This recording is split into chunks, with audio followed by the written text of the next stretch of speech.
আসসালামু আলাইকুম। তাজিমের হরফ। উচ্চারণের পার্থক্যের হরফগুলো। তাজিম অর্থ পার্থক্য করা। উচ্চারণে একই রকম মনে হওয়া দুইটি হরফের মাঝখানে পার্থক্য করাই কে তাজিমে হরফ বলে। যেমন তা, ত।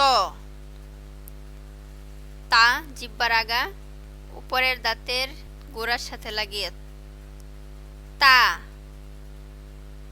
ত, জাল জিহ্বার আগা উপরের দাঁতের আগা জাল। জ জিহ্বার আগা উপরের দাঁতের আগা জ।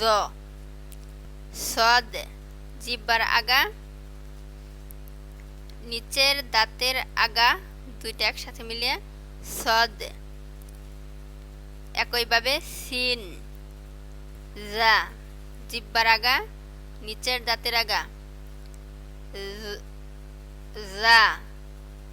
জিম জিহ্বার মধ্যখান সাথে উপরের তালু মিলিয়ে জিম। হয়াকার হা গলার মধ্যখান হতে হা। কফ স্বাভাবিকভাবে কাফ। উপরের দাঁতের আগা নিচের ঠোঁটের পেট কাফ। এইগুলোই হলো তাজিমে হরফ।